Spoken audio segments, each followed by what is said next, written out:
Mula sa huling bahagi ng dekada 90, sumiklab ang lagnat ng pag-aaral sa ibang bansa.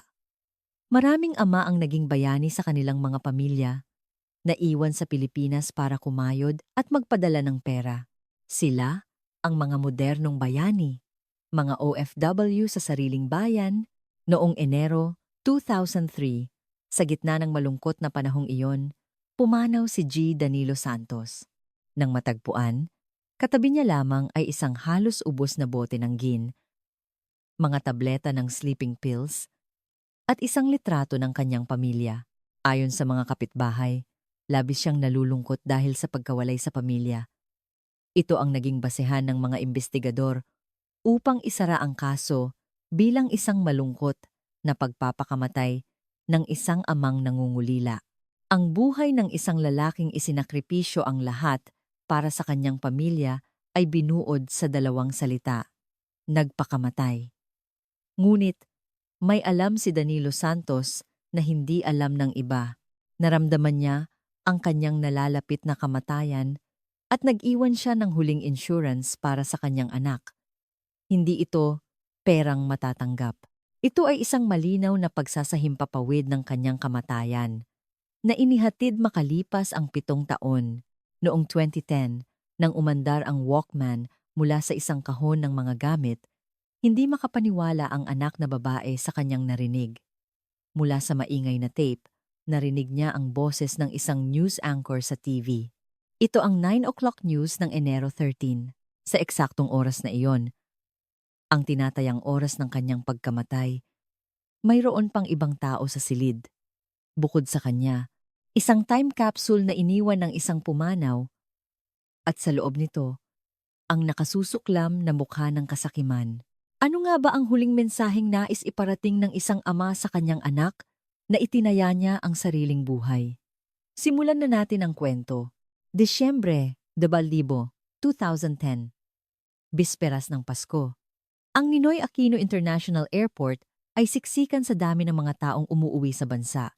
Nang bumukas ang pinto ng arrival area, nilanghap ni Jasmine Santos ang malamig na hangin ng Kapaskuhan. Haay! Sa wakas, nasa Pilipinas na rin. Mahinang bulong ni Jasmine habang nagbubuga ng maputing usok mula sa kanyang bibig.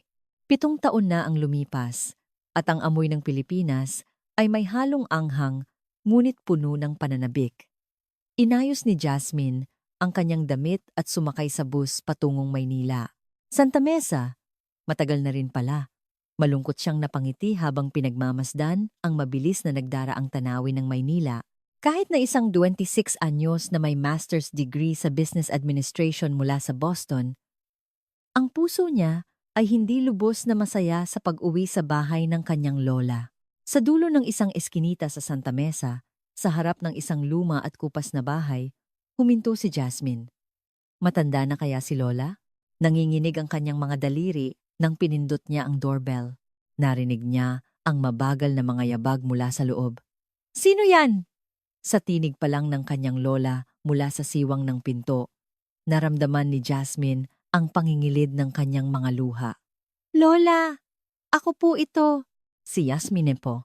Pagkasabi niya niyon, biglang bumukas ang nakakandadong gate. Si Lola pacing, na may kulubot na mukha at nagluluha ang mga mata, ay agad na hinawakan ang kamay ni Jasmine. "Aba, ang apo ko!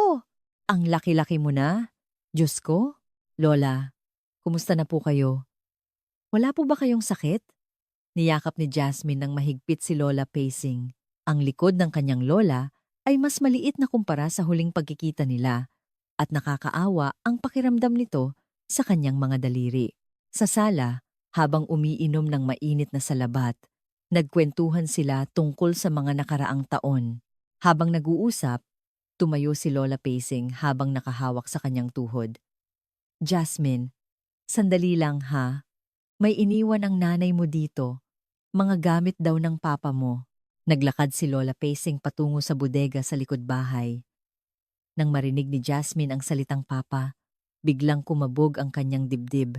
Naalala niya ang sakit ng hindi pagdalo sa 17 taon na ang nakalipas dahil sa pagpilit ng kanyang ina na manatili siya sa Amerika.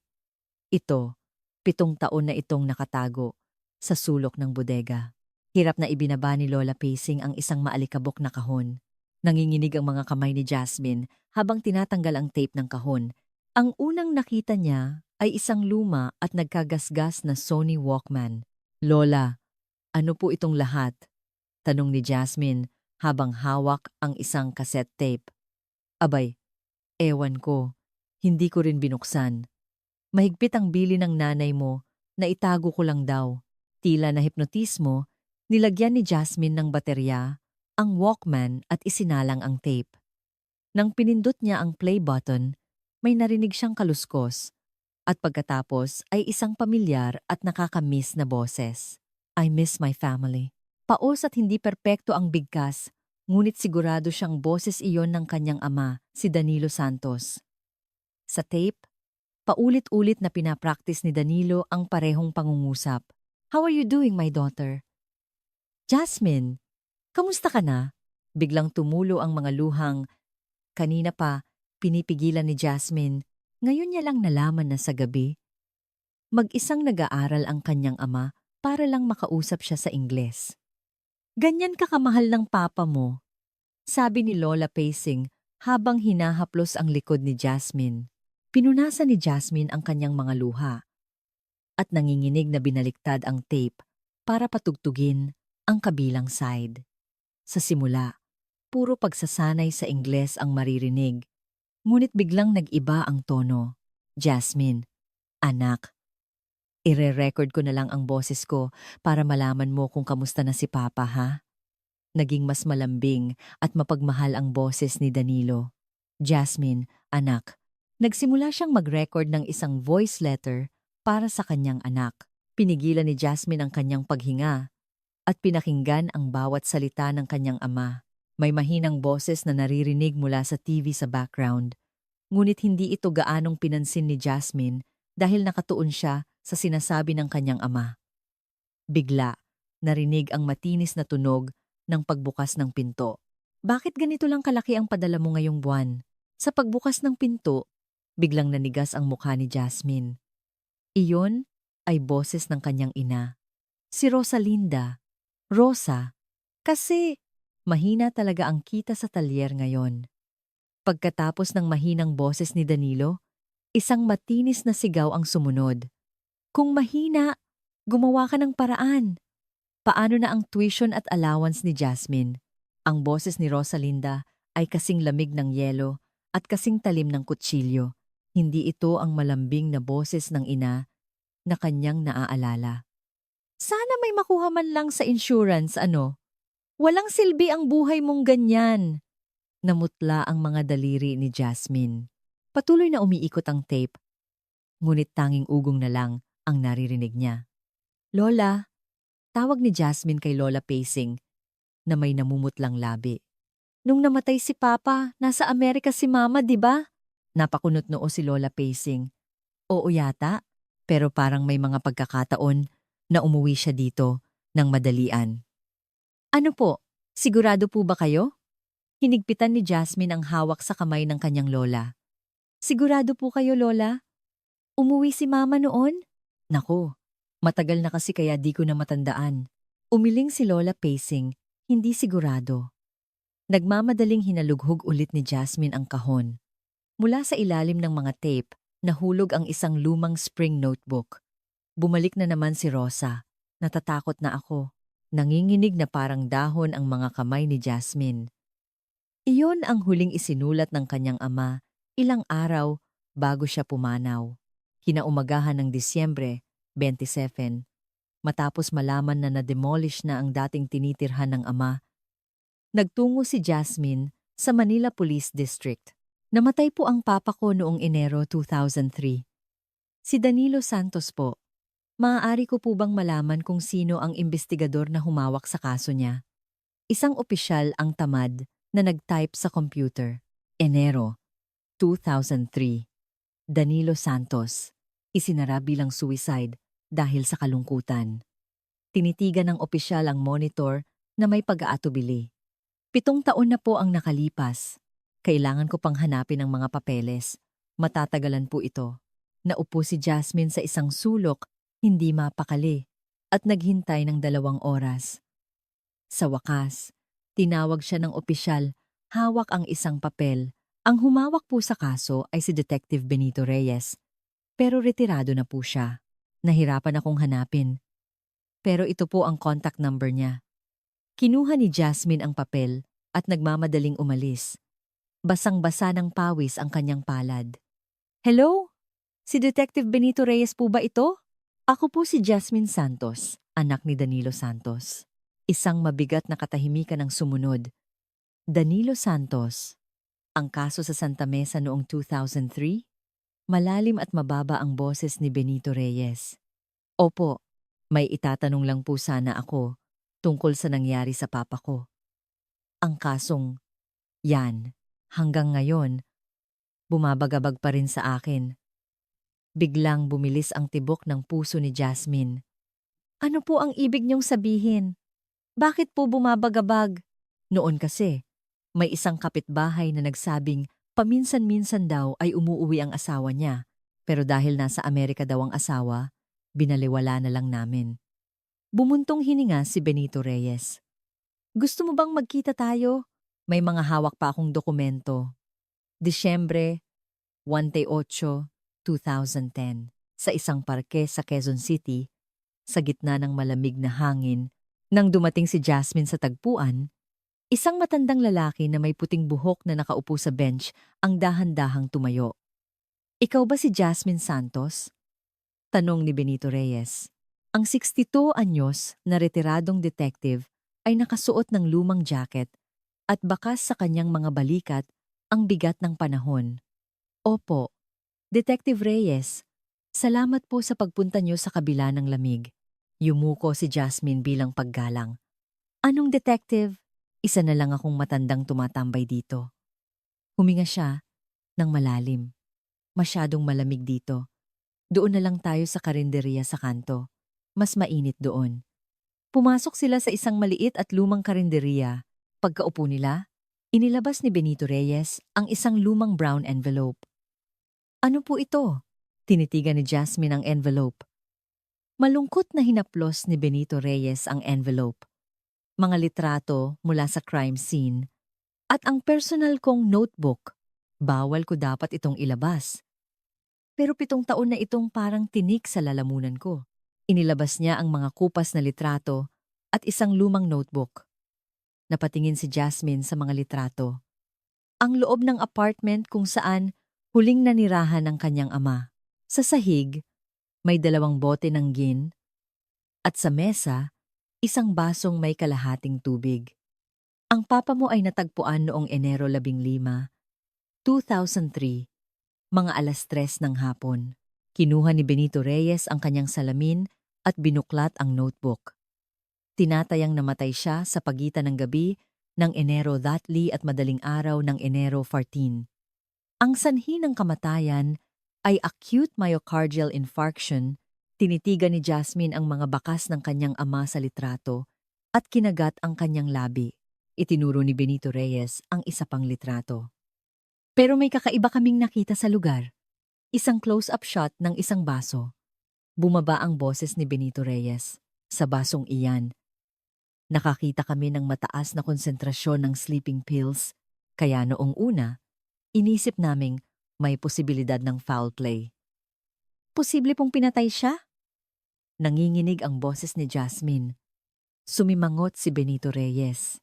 Nang tinawagan namin ang asawa mo, sinabi niyang matagal nang may insomnia ang papa mo at umiinom ng gamot. Dahil nasa Amerika siya. Sa telepono lang kami kumuha ng testimonya. Dahil doon, isinantabi na ang posibilidad ng foul play.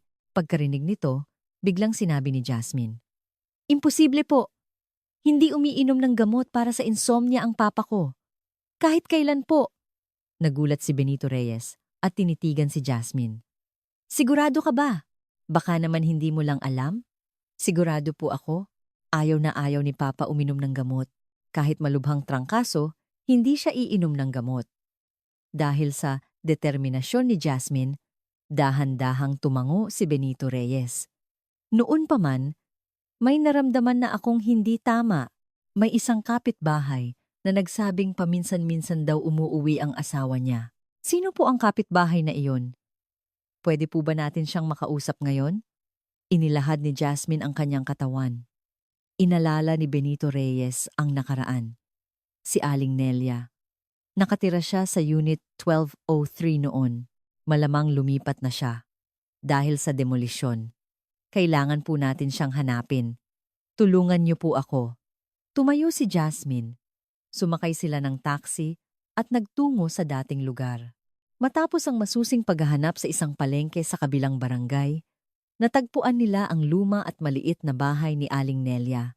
Nang pinindot ang doorbell, isang 68 anyos na Aling Nelia ang nagbukas ng pinto, puno ng pag-iingat. Sino sila? Anong kailangan nyo? Ako po ang anak ni Danilo Santos, yung nakatira sa apartment 12005 noong 2003. Naaalala niyo po ba? Biglang nanigas ang mukha ni Aling Nelia. Ah, yung mama! Nagulat ako nang bigla siyang namatay.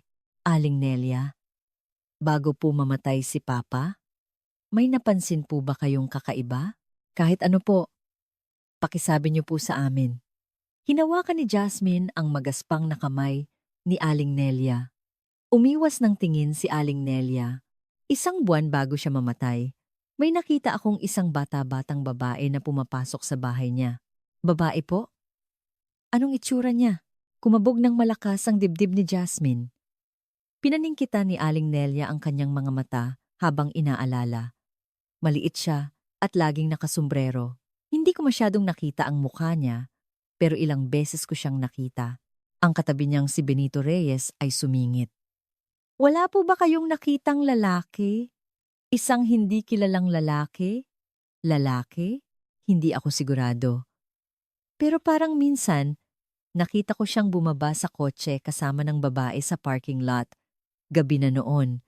Dahil sa sinabi ni Aling Nelia, naguluhan ang isip ni Jasmine. May ibang babae ba ang kanyang ama? O ang babaeng iyon ay ang kanyang ina? Nalilito siya. Nagpaalam si Jasmine kay Aling Nelia at umalis kasama si Benito Reyes. Detective? Malapit lang daw dito ang talyer ni Papa. Sa may Quiapo? Malapit sa simbahan. Puntahan po natin. Nagmadali silang maglakad patungo sa isang eskinita sa Quiapo. Huminto si Jasmine sa harap ng isang lumang bookstore. Manong, excuse me po, noong 2003 po, may kilala po ba kayong Danilo Santos na may-ari ng electronics repair shop dito? Pumasok si Jasmine sa loob. Isang lalaking nasa katanghaliang gulang na nagbabasa ng dyaryo ang nag-angat ng tingin. Danilo? Ah, oo. Katabing pwesto ko lang yan. Ako po ang anak niya. Gusto ko lang po sanang malaman kung kamusta siya noon. Tumayo si Mang Lito at tiningnan si Jasmine mula ulo hanggang paa. Ang 58 anyos na may-ari ng bookstore ay napabuntong hininga. Anak. Oo, ipinagmamalaki niya na may anak siyang nag-aaral sa Amerika. Manong, bago po mamatay si Papa, may napansin po ba kayong kakaiba sa kanya? Nanahimik sandali si Mang Lito at nagsalita. Isang linggo bago siya mamatay, bigla niyang sinabing isasara na niya ang talyer. Ibebenta niya raw ng palugi ang mga gamit. Ang talyer? Bakit po bigla? Hindi ko na raw kaya, sabi niya habang malalim na bumubuntong hininga.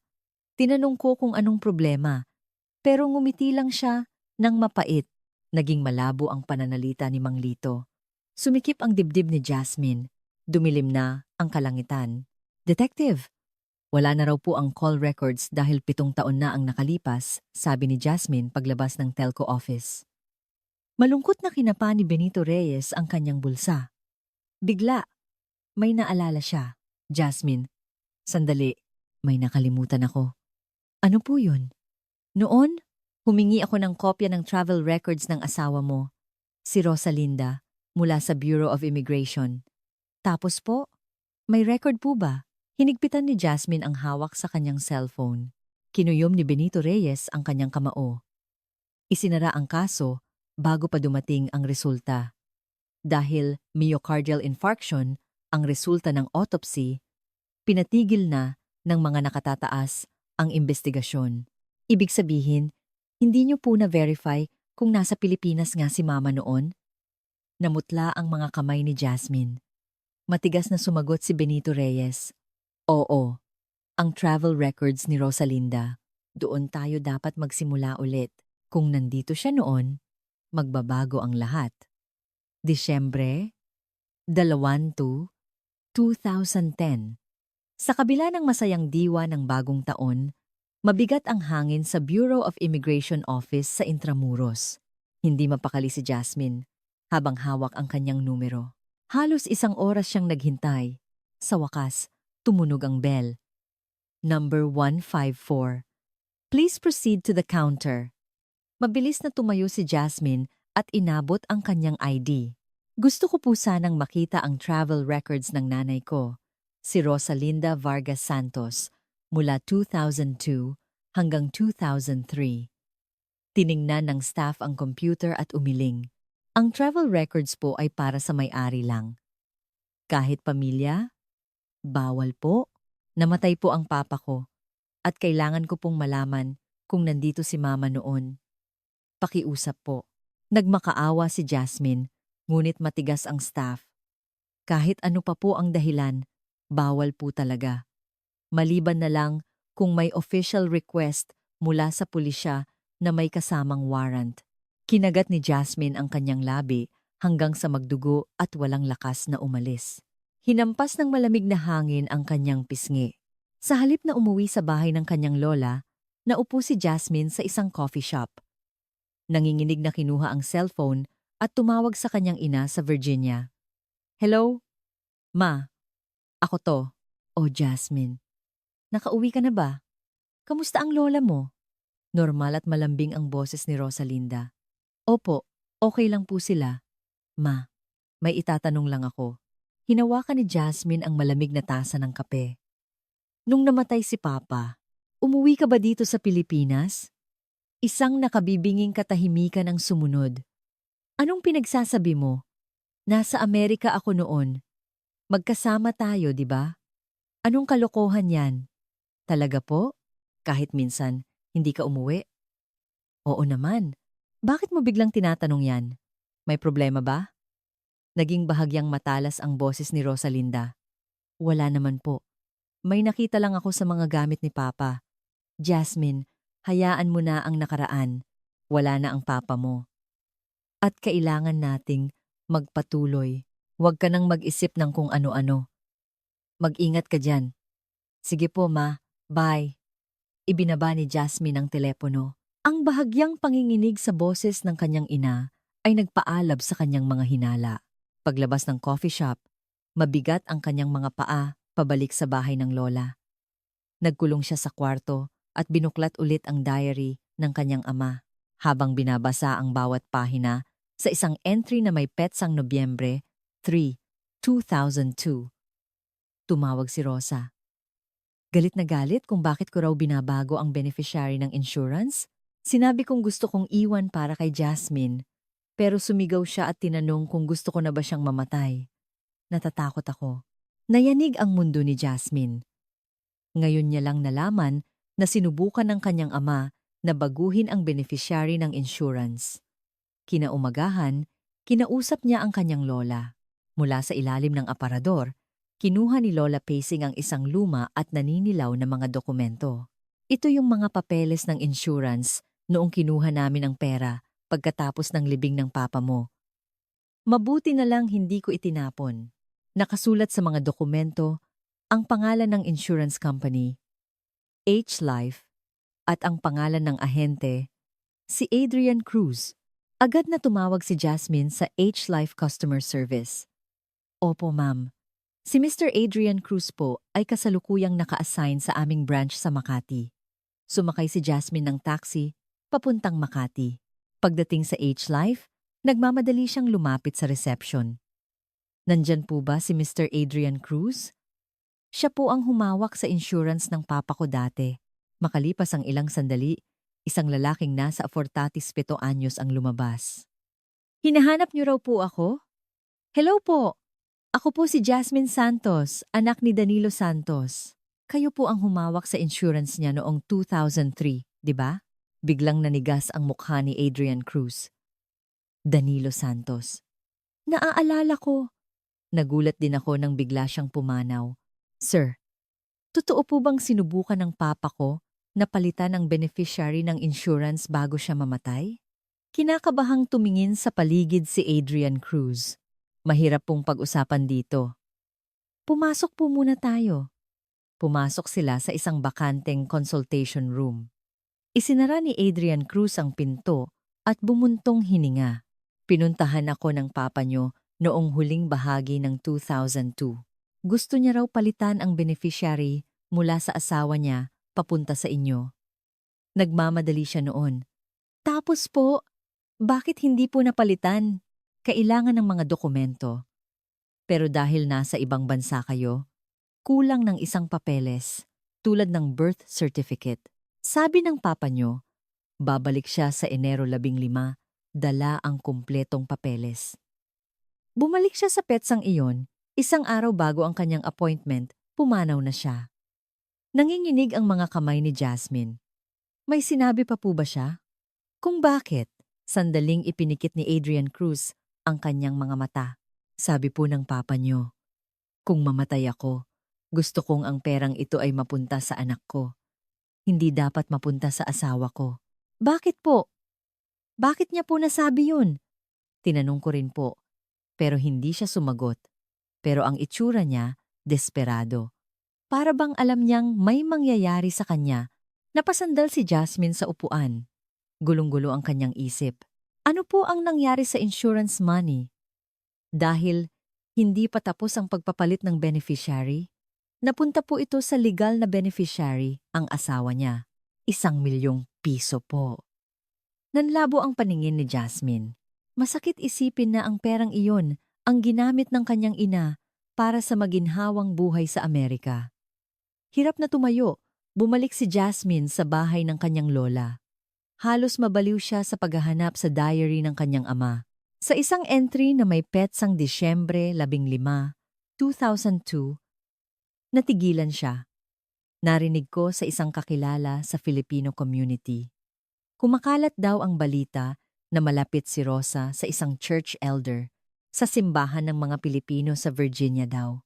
Nanginginig na kinuha ni Jasmine ang kanyang cellphone at nag-search sa internet. Lumabas ang website ng isang Filipino church sa Fairfax, Virginia.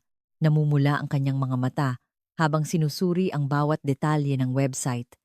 Sa isang sulok ng gallery, nakita niya ang isang litrato mula sa Christmas party noong 2002. Nanigas ang puso ni Jasmine. Sa litrato, masayang nakaakbay ang kanyang ina, si Rosalinda, sa isang hindi kilalang lalaki. Sa ilalim ng litrato, nakasulat ang pangalan, Antonio Basa, Elder. Isinulat ni Jasmine ang pangalan sa isang papel. Biglang tumunog ang kanyang cellphone. Hello, Jasmine?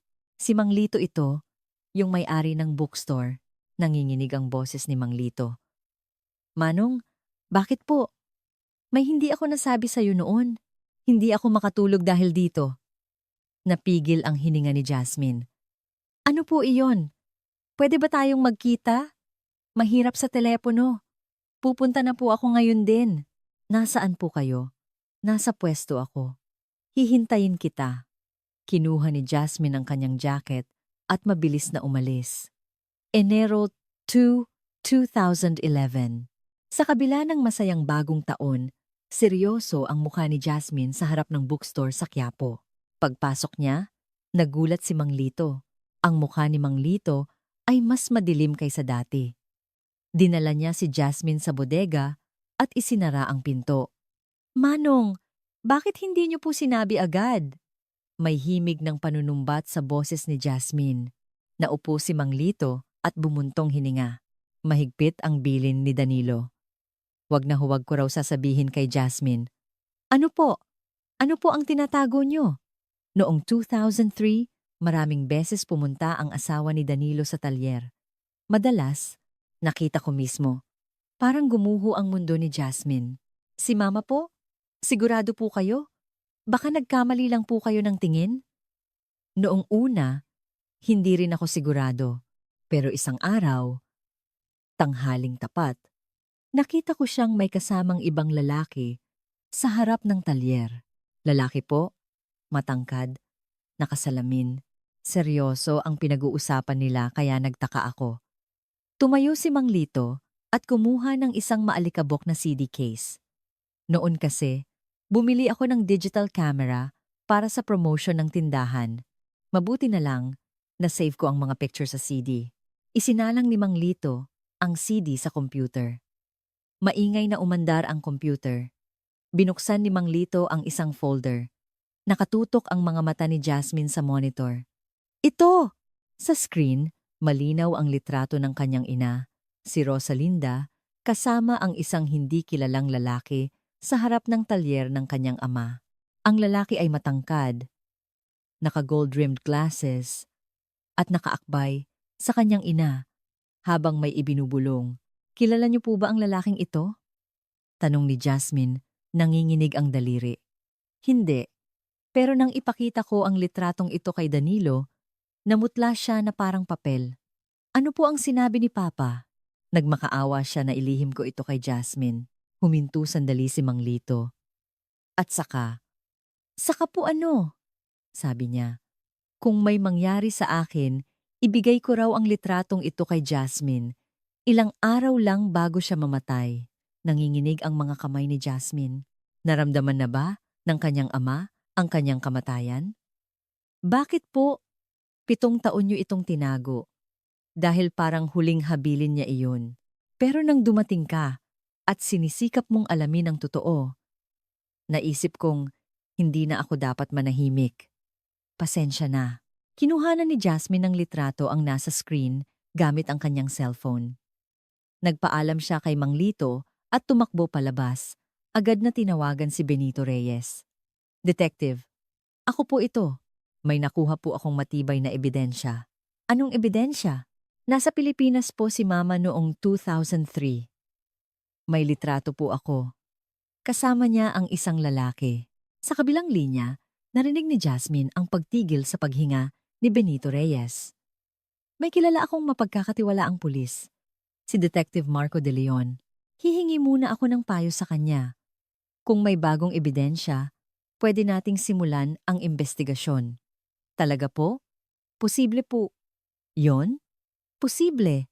Dahil may malinaw na bagong ebidensya tayo. May basehan na para buksan ulit ang kaso. Naghintay si Jasmine sa bahay ng kanyang lola. 5 araw ng pag-aalala ang lumipas. Noong Enero 7, tumawag si Benito Reyes. Jasmine, may resulta na! Halos sumabog ang puso ni Jasmine. Si Rosalinda, 4 na beses pumasok sa bansa sa pagitan ng Oktubre 2002 at Pebrero 2003. 4 na beses po? Ganoon kadalas? Ang huling pagpasok niya ay noong Enero 12, 2003 at lumabas noong Enero 14. Biglang nanlabo ang paningin ni Jasmine. Ang tinatayang oras ng pagkamatay ng kanyang ama ay sa pagitan ng gabi ng Enero 20 at madaling araw ng Enero 20. Eksaktong-eksakto sa pananatili ng kanyang ina sa bansa. Detective, alam ko po, nakausap ko na si Detective De Leon. Pag-aaralan daw nila ang formal na muling pagbubukas ng kaso. Halos mabitawan ni Jasmine ang kanyang cellphone. Magkita kayo. Gusto kang makausap ni Detective De Leon bilang saksi bukas. Kinabukasan, mabigat ang mga paa ni Jasmine papasok sa investigation room ng MPD. Si Detective Marco De Leon, 28 anyos, ay may matalas na tingin at seryosong anyo. Miss Santos, naikwento na po sa akin ni Sir Benito ang lahat. Nakita ko na rin po ang travel records. Inilatag ni De Leon ang makapal na folder. Isang katotohanan na nandito si Rosalinda noong araw ng insidente. Pero hindi po sapat yon. Kailangan natin ng mas matibay na ebidensya para patunayan ang murder. Anong ebidensya pa po ang kailangan? Nakatagpo ng sleeping pills sa baso, di ba? Kailangan nating alamin kung saan nanggaling ang gamot na iyon. Tumayo si De Leon. Sisiyasatin namin ang lahat ng botika sa lugar. kung may bumili ng sleeping pills sa pagitan ng Enero 12 at 14, 2003. Mahirap dahil 7 taon na ang nakalipas. Yumuko si Jasmine. Salamat po, Detective. Huwag po muna kayong magpasalamat. Kailangan muna nating makahanap ng ebidensya. Sinimula ni De Leon na halughugin ang mga botika. Karamihan ay wala ng record. Ngunit noong Enero 9, masayang tumawag si De Leon. Miss Santos, may alam po ba kayong New Hope Pharmacy sa isang eskinita malapit sa simbahan? Hindi po. Ang parmasyutiko doon, Signang, Sonia, 50 anyos, ay napakametikuloso. Tinatago niya lahat ng lumang logbook niya. Kumabog ang dibdib ni Jasmine. May nahanap po ba kayo? Sa logbook ng 2003, may record ng pagbili ng sleeping pills noong Enero 12. Cash po ang bayad. Enero 12. Iyon po ang araw na dumating si Mama. Sonia na isulat ang dahilan ng pagbili. Nakasulat sa record, middle-aged woman, husband has insomnia. Mapapatunayan po ba natin na si Mama ang bumili? Hindi na po maalala ng parmasyutiko ang mukha, pero ang oras at dahilan ay tugmang-tugma kay Rosalinda. Huminto sandali si De Leon. Sa mga ebidensyang ito, sapat na para gawing formal na investigasyon. Iuulat ko ito at gagawin ng opisyal na suspek si Rosalinda. Ipinikit ni Jasmine ang kanyang mga mata. Ang nakakatakot na isipin na pinatay ng kanyang ina ang kanyang ama ay nagiging totoo na. At isa pa po, yung lalaki sa litrato. Natukoy na po namin ang pagkakakilanlan niya. Siya si Antonio Basa, isang elder sa simbahan ng mga Pilipino sa Virginia. Iimbestigahan niyo rin po ba siya? Sinuri na rin po namin ang travel records niya. Pumasok siya sa bansa noong Enero 11, 2003 at lumabas noong Enero 19. Halos kasabay niya si Rosalinda. Kinuyom ni Jasmine ang kanyang kamao. Magkasama silang dumating at umalis. Mukha nga pong ganoon. Kailangan nating alamin kung kasabwat ba siya sa krimen. Ibinaba ni Jasmine ang telepono at tumingin sa labas. Walang bituin sa madilim na langit. Ayaw niyang pagdudahan ang kanyang ina. Ngunit lahat ng ebidensya ay tumuturo sa isang trahedya. Enero 15, 2011. Sa meeting room ng MPD, mabigat ang tensyon. Inilapag ni Detective De Leon ang isang makapal na report. Ang kaso ni Danilo Santos ay opisyal nang inilipat mula sa simpleng pagkamatay patungo sa hinalang pagpatay. Ipatawag si Rosalinda bilang person of interest. Magpadala agad ng request sa embahada. Tumango si De Leon. Nang hapong iyon, kinumpirma ni De Leon ang pagkakakilanlan ng lalaki sa litrato. 99% na tugma kay Antonio Basa. Agad niyang tinawagan si Jasmine. Miss Santos, muli naming sinuri ang travel records ni Antonio Basa. Ano po ang resulta, Detective? Pumasok noong Enero 11, lumabas noong Enero 11, habang si Rosalinda ay pumasok noong Enero 12 at lumabas noong Enero 12. Perpektong magkatugma ang kanilang pananatili dito. Kinagat ni Jasmine ang kanyang labi. Nagplano po sila. Mukha nga po, kailangan nating malaman kung kasabwat siya. Kasalukuyan siyang nasa Amerika, kaya humingi na kami ng tulong sa mga awtoridad doon. Ibinaba ni Jasmine ang telepono. Naalala niya ang sinabi ng kapitbahay na si Aling Nelia, ang tungkol sa lalaking kasama ng babaeng nakasumbrero. Agad siyang sumakay ng taxi pabalik sa bahay ni Aling Nelia. Naku, bumalik ka. Aling Nelia, pasensya na po, pero may isa pa po akong itatanong. Ipinakita niya ang litrato ni Antonio Basa. Nakita niyo po ba ang lalaking ito? Kasama ng babaeng pumupunta sa bahay ni Papa? Tinitigan ni Aling Nelia ang litrato. Sinikap niyang alalahanin. Yung babae, sigurado akong nakita ko. Pero yung lalaki, hindi ko matandaan. Umiling siya. Hindi ko masabi. Gabi na noon, madilim sa parking lot. Yung pangangatawan po niya? O tangkad? Medyo matangkad yata. Naku, 7 taon na kasi. Pasensya na. Nadismaya si Jasmine. Salamat po. Kung may maalala po kayo, pakitawagan niyo po ako. Pagkaalis, tinawagan niya si Benito Reyes. Detective, naaalala niyo po ba kung saan nilibing si Papa? Sa simbahan sa Quiapo. Kung hindi ako nagkakamali, bakit mo na itanong? Baka po nandoon pa yung pari na nagmisa sa libing niya. 8 taon na ang nakalipas. Subukan mong magtanong sa opisina ng simbahan. Pumunta si Jasmine sa simbahan. Sa kanyang pagkagulat, nandoon pa nga ang pari. Si Father Jose, ano po ang maipaglilingkod ko sa inyo? Father, ako po ang anak ni Danilo Santos. Kayo po raw ang nagmisa sa libing niya noong 2003. Biglang lumungkot ang mukha ni Father Jose. Ah, si Brother Danilo. Naaalala ko. Nakakalungkot ang biglaan niyang pagpanaw. Father, naaalala niyo po ba kung sino ang mga dumalo sa libing? Mga kapitbahay at ilang may-ari ng pwesto sa malapit. Pero may isang bagay na hanggang ngayon ay hindi ko malimutan. Ano po iyon? Hindi dumating ang asawa niya. Narinig kong nasa ibang bansa siya. Pero kakaiba pa rin na hindi dumalo ang asawa sa libing ng kanyang mister. Nanginginig ang mga kamay ni Jasmine. Hindi po dumating si Mama? Oo. At ikaw din. Napakasakit isipin na walang pamilyang nagluluksa. Naalala ni Jasmine ang pagtawag ng kanyang ina. Umiiyak. Nahuwag na siyang umuwi dahil makakaabala lang sa pag-aaral niya. At ilang araw pagkatapos, tumawag sa akin ang asawa niya. Tumawag po? Si Mama? Oo, pero kakaiba. Walang lungkot sa boses niya. Ano po ang sinabi niya?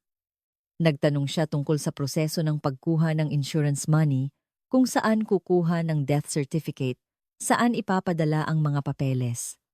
Napakakalmado niya. Nanigas ang mukha ni Jasmine. Salamat po, Father. Paglabas ng simbahan, tinawagan niya si Detective De Leon. Nang ikwento niya ang sinabi ng pari, bumuntong hininga si De Leon. Lahat ng ebidensya ay tumuturo sa iisang direksyon.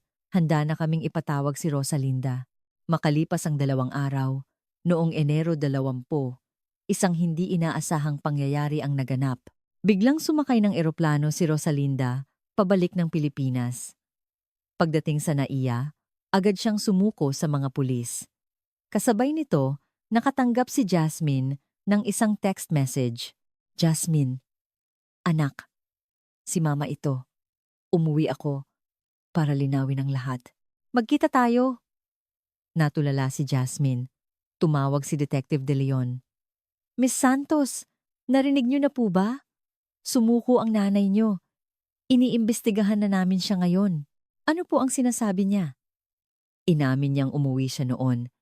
Pero para lang daw tingnan ang papa niyo dahil nag-aalala siya. Iyon lang, tungkol kay Antonio Basa, kilala lang daw niya bilang kasama sa simbahan. Hindi raw sila nagkita dito. Nagngit-ngit ang mga ngipin ni Jasmine. Kasunungalingan po iyan! Alam ko po. Pero kung walang matibay na ebidensya, hindi natin siya mapipiga. Hintayin na lang po natin ang resulta ng investigasyon. Tumingin si Jasmine sa labas. Hindi niya maintindihan kung bakit umuwi ang kanyang ina. Kung totoo ba ang sinasabi niyang gusto niyang linawin ang lahat? O isa na namang palabas para makatakas? Enero 22, Dalawan B. Sa opisina ng MPD, pinag-iisipan ni Detective De Leon ang mga testimonya ni Rosalinda. Hindi magkatugma ang mga sinasabi. May kaba sa kanyang mga mata at isang 7 taong blanko. May mali dito.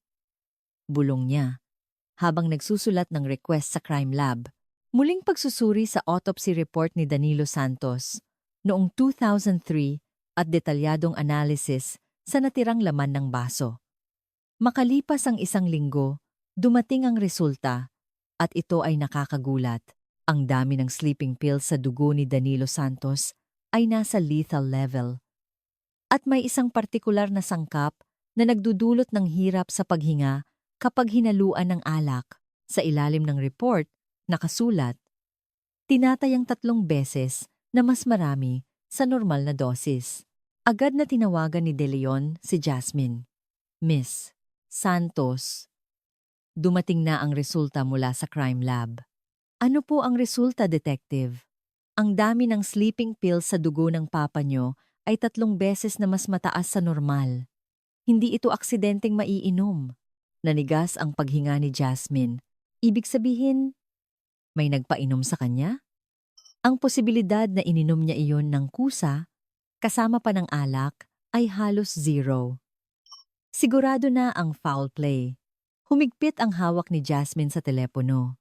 Detective, may ibibigay po ako sa inyo. Yung cassette tape na galing sa gamit ni Papa, may recording sa likod. Cassette tape? Ano pong laman noon? Akala ko po English practice lang, pero sa gitna ng recording, bumukas ang pinto at narinig ang TV. Malinaw po ang boses ng news anchor. Ito ang 9 o'clock news ng Enero 13. Nandoon po si Mama sa bahay ng gabing iyon. Madadala niyo po ba dito agad? Napakahalagang ebidensya niyan. Agad na tumakbo si Jasmine sa bahay ng kanyang lola. Habang nasa taxi, halos sumabog ang kanyang puso. Inabot niya ang tape kay Detective De Leon. Ito po, bago mamatay si Papa, nagre-record siya ng English practice niya. Ipapadala ko ito agad sa voice analysis team. Makalipas ang 3 araw, noong Enero 25, dumating ang resulta. Isang malamig na ngiti ang sumilay sa labi ni De Leon. Ang boses ng babae sa tape at ang boses ni Rosalinda, 97.3% na tugma. Wala na siyang takas. Tumayo si De Leon, gawing opisyal na suspect si Rosalinda. Mag-issue ng warrant of arrest! Nang hapong iyon, maputla ang mukha ni Rosalinda sa interogasyon. Walang imik na pinindot ni De Leon ang play button. Bakit ganito lang kalaki ang padala mo ngayong buwan? Paano na ang tuition at allowance ni Jasmine? Umalingaw-ngaw ang matinis na sigaw. Namutla si Rosalinda. Sana may makuha man lang sa insurance, ano? Walang silbi ang buhay mong ganyan. Pinatay ni De Leon ang player. Ang boses na ito, sa inyo po ba, Geeng Rosalinda? Umiwas ng tingin si Rosalinda. Hindi. Hindi ko boses yan. Gawa-gawa lang yan. Inihagis ni De Leon ang report. Resulta mula sa crime lab, 97.3% na tugma sa boses nyo. Nawalan ng direksyon ang mga mata ni Rosalinda. Pagkatapos ng mahabang katahimikan, yumuko siya at nag-iba ng kwento. Umuwi ako noon. Totoo, yan. Pero hindi ko siya pinatay. Siya mismo ang uminom ng gamot. Kusa? Ganoon karaming gamot? Malala ang depresyon niya. Lagi niyang sinasabing gusto na niyang mamatay. Umuwi ako para pigilan siya. Umiyak si Rosalinda. Pero hindi ko siya napigilan dahil sa konsensya. Hindi ko masabi kay Jasmine, may opisyal na medical record ba si Danilo Santos ng depresyon? Hindi siya nagpapatingin sa doktor. Pero malinaw ang mga sintomas.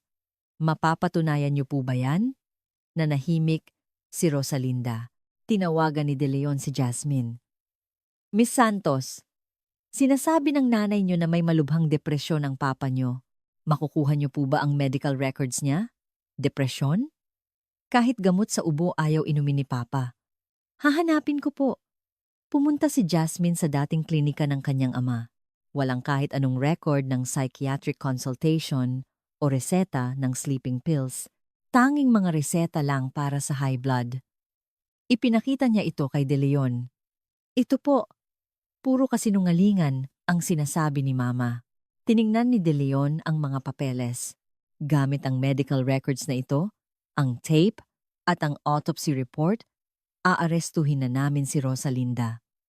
Enero 28, isang malamig na posas ang isinuot sa mga kamay ni Rosalinda. Nanahimik na lamang siya at humingi ng abogado. Tinawagan ni De Leon si Benito Reyes. Sir, naaresto na po si Rosalinda. Magaling, Marco. Malaking bagay yan. Yung kasabwat na si Antonio. Anong balita? Malaki ang posibilidad na kasabwat siya. Nag-request na kami ng red notice. Natuntun na ang tirahan niya sa US, makikipag-ugnayan kami sa FBI. Bumuntong hininga si Benito Reyes. 7 taon. Kung naging mas masusi lang sana ako noon. Hindi niyo po kasalanan, sir. Ngayon pa lang po talaga magsisimula ang lahat. Pebrero 3, 2011. Sa tulong ng Interpol, na-extradite si Antonio Basa mula sa Virginia. Pagdating sa Naya, nakatakip ang kanyang mukha. Sa interrogation room, tinitigan siya ni Detective De Leon. Anong relasyon niyo kay Rosalinda? Wala. Magkakilala lang kami sa simbahan. Inilabas ni De Leon ang litrato. Ito, kuha noong Enero 2003 sa harap ng talyer ni Danilo Santos. Mukhang napakalapit niyo kay Rosalinda. Nayanig ang mundo ni Antonio. Inilabas pa ni De Leon ang travel records. Napakagandang pagkakataon na magkasabay kayo sa Pilipinas. Kinagat ni Antonio ang kanyang labi. Magsabi ka ng totoo. Sa wakas, umamin siya. Magkasintahan po kami. Mula kailan? Simula noong unang bahagi ng 2002.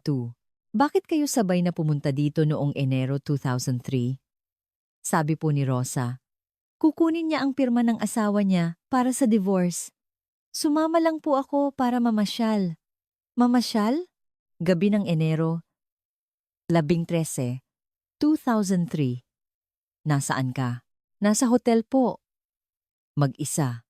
Inilabas ni De Leon ang huling baraha. Nahanap namin ang telephone bill mo mula 2003. May tawag ka sa Pilipinas ng 7 minuto noong gabi ng Enero 13, bandang 11 p.m. Ang numerong tinawagan mo ay ang telepono sa bahay ni Danilo Santos. Namutla si Antonio. Anong pinag-usapan niyo? Sa wakas, bumigay siya. Si Rosa po ang tumawag. Sabi niya, tapos na ang lahat. Umalis na tayo bukas ng umaga. Akala ko po, tapos na ang usapan sa divorce. Ang tinatayang oras ng pagkamatay ni Danilo Santos ay eksakto sa oras ng tawag na iyon, sabi ni De Leon. Hindi ko po alam. Wala po akong alam. Sigaw ni Antonio. Kalaunan, nang malaman kong namatay si Danilo, nagtaka ako, pero pilit kong inisip na imposible. Ngumiti ng malamig si De Leon.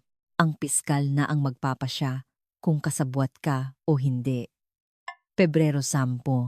Kinasuhan ng prosekusyon si Rosalinda ng murder. Nagsimula ang paglilitis. Ang cassette tape ang naging pangunahing ebidensya. Sinabi ng depensa na maaaring ito ay pineke. Ngunit iprinisenta ng prosekusyon ang resulta ng crime lab na walang bakas ng pamemeke. Naglabas pa sila ng isang na-restore na bahagi ng tape. Isang nakakakilabot na boses ni Rosalinda ang narinig. Kapag nawala ka, maaayos ang lahat na puno ng bulungan ang korte. Tinakpan ni Jasmine ang kanyang bibig. Yumuko si Rosalinda. Iyon na ang malinaw na pag-amin.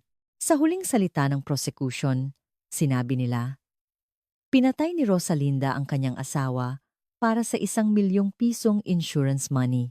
Nang malaman niyang papalitan ng beneficiary, minadali niya ang krimen kasama ang kanyang kalaguyo. Tinanong ng hukom si Rosalinda kung may huli siyang sasabihin. Tumingin siya kay Jasmine. Patawarin mo ako, anak. Patawad. Iyon lang ang sinabi niya. Abril 15, 2011. Araw ng hatol.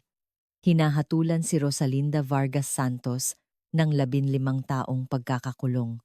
Walang naging reaksyon si Rosalinda. Hinawakan niya ang kanyang mukha at sumulyap kay Jasmine. Tinitigan siya ni Jasmine ng diretso sa mata. Yumuko si Rosalinda at dinala na ng mga guwardiya. Walang apela. Naiwan si Jasmine sa korte. Pasa ng bigat ng katotohanang 7 taong nakatago. Mayo 2011. Matapos makulong si Rosalinda, bumalik si Jasmine sa bahay ng kanyang lola, may halong ginhawa at lungkot. Sa bodega, nakita niya ulit ang kahon ng mga gamit ng kanyang ama. Dinala niya ito sa sala. Ano yan? Apo? Tanong ni Lola Pacing. Aayusin ko lang po ang gamit ni Papa. Oras na para palayain siya. Binuksan niya ang kahon. Sa ilalim ng lahat, may naramdaman siyang isang tumpok ng papel. Isang bungkus ng mga liham na tinalian ng goma. Binuksan niya ang una, pamilyar na sulat kamay ng kanyang ama. Marso 11, 2000. Jasmine, anak, umalis ka na papuntang Amerika ngayon. Hindi ko maalis sa isip ko ang likod mo habang kumakaway papalayo. Napuno ng luha ang mga mata ni Jasmine. Mag-aaral din si Papa ng English para pagpunta ko dyan. Mag-uusap tayo. Kumain ka ng mabuti at mag-ingat ka lagi. Binuksan niya ang sunod-sunod na liham. Mga liham na puno ng pangungulila, ngunit hindi na ipadala marahil para makatipid sa selyo. Agosto 10, 2002. Jasmine, anak, ginamit ko na ang savings natin para sa tuition mo. Okay lang si Papa. Ang makita kang nag-aaral nang mabuti ang tanging hiling ko. Nanginginig ang mga kamay ni Jasmine. Ginamit ko na rin ang retirement pay ko. Mahina ang talyer ngayon, pero hindi ko masabi sa'yo. Baka umuwi ka lang at iwan ang pag-aaral mo. Ibinaba ni Jasmine ang liham at umiyak. Ngayon niya lang naintindihan ang lahat ng sakripisyo ng kanyang ama. Lola, sabi niya, bakit, apo? Ako po ang nagpumilit na mag-aral sa abroad. Pumayag lang si Papa, pero hindi ko po alam na ganito pala ang hirap niya. Hinaplos ni Lola pacing ang kanyang likod. Ganyan talaga ang papa mo. Kahit durog na sa loob, hindi magpapakita ng hirap sa harap ng anak niya. Binuksan ni Jasmine ang huling liham. Isinulat 1 buwan bago siya mamatay. Disyembre 2002. Jasmine, anak, pagod na ang katawan at isip ko. Pero hindi ko dapat sabihin ito sa'yo. Okay lang si Papa. Ang makita kang maging matagumpay ang lahat-lahat sa buhay ko. Niyakap ni Jasmine ang liham at umiyak ng tahimik. Makalipas ang ilang araw, binisita siya ni Benito Reyes. Jasmine, sa wakas, tapos na ang lahat, sabi niya. Dahil po sa inyo, detective. Kung hindi dahil sa inyo, hindi malalaman ang totoo.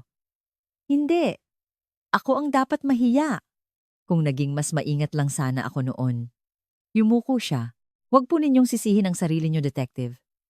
Salamat po sa pagtatago ng mga ebidensya. Ngumiti si Benito Reyes.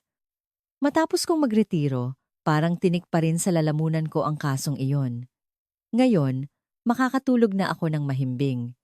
Nakamit na po ni Papa ang hustisya, habang buhay po akong may utang na loob sa inyo. Hunyo 2011. Pumunta si Jasmine sa insurance company. Bilang nag-iisang tagapagmana, sinimulan niya ang proseso para mabawi ang pera. Ngunit dahil 8 taon na ang lumipas, 700,000 piso na lang ang nabawi. Saan po namin idedeposito ang pera? Tanong ng staff. Gusto ko po sanang i-donate ang lahat. Lahat po? Opo. Masyadong mabigat ang perang ito para sa akin. Nagtungo si Jasmine sa isang foundation. Gusto ko pong i-donate ang 700,000 piso. Pwede ko po bang piliin kung saan mapupunta? Opo. Para po sa mga matatandang lalaking mag-isang namumuhay para maiwasan ang malungkot na pagkamatay at ang matitira. Para sa scholarship ng mga mahihirap na estudyante. Anong pangalan po ng donor? Ngumiti si Jasmine. Sa pangalan po ng papa ko, the Danilo Santos Fund, para maipagpatuloy ang pagmamahal na hindi niya naibigay. Si Antonio Basa naman ay nakatakas sa batas dahil sa kakulangan ng ebidensya. Ngunit kumalat sa Filipino community sa Amerika ang kanyang ginawa at pinalayas siya sa simbahan. Naglaho siyang parang bula. Isang araw ng Hulyo, binisita ni Jasmine si Mang Lito sa Quiapo. Salamat po talaga sa litrato noon, sabi ni Jasmine. Dapat sinabi ko agad. Kasalanan ko rin, sabi ni Mang Lito. Hindi po, pinakiusapan po kayo ni Papa. May isa pa akong dahilan kung bakit ko kinuhanan ng litrato. Ano po iyon? 3 araw bago mamatay si Danilo, sinabi niya sa akin. Lito, kung may mangyari sa akin, ibigay mo ang litratong ito kay Jasmine. Ito ang huling insurance ko. Nanlaki ang mga mata ni Jasmine. Talaga po? Oo. Noon, sinabi kong huwag siyang magsalita ng ganyan. Pero ngayon, iniisip ko, Naramdaman na niya ang kanyang kapalaran. Nag-iwan siya ng huling ebidensya para sa kanyang anak. Ipinikit ni Jasmine ang kanyang mga mata. Sa gitna ng takot sa kamatayan, ang tanging nasa isip ng kanyang ama ay siya. Disyembre 24, 2011. Bisperas ng Pasko. Eksaktong 1 taon mula nang matuklasan niya ang tape. Hawak ni Jasmine ang lumang Walkman ng kanyang ama. Isinuot niya ang earphones at pinindot ang play. Muling narinig ang boses ng kanyang ama. I miss my family. Sumandal si Jasmine sa pader at ipinikit ang mga mata. How are you doing, my daughter? Jasmine, kumakain ka ba ng mabuti? Sa dulo ng tape, narinig niya ang huling boses ng kanyang ama. I love you, Jasmine. Always. Isang mainit na luha ang dumaloy sa kanyang pisngi. Pinatay niya ang Walkman at nanatili doon, na parabang nararamdaman pa rin ang init ng yakap ng kanyang ama. Isang bituin ang nagniningning na parabang nakatingin sa kanya mula sa itaas. Salamat sa pakikinig sa kwento. Kung mag-iiwan kayo ng komento, malaking tulong po iyon. Sana ay mapuno rin ng kapayapaan ang inyong araw. Huwag kalimutang mag-subscribe at i-like ang video. Salamat!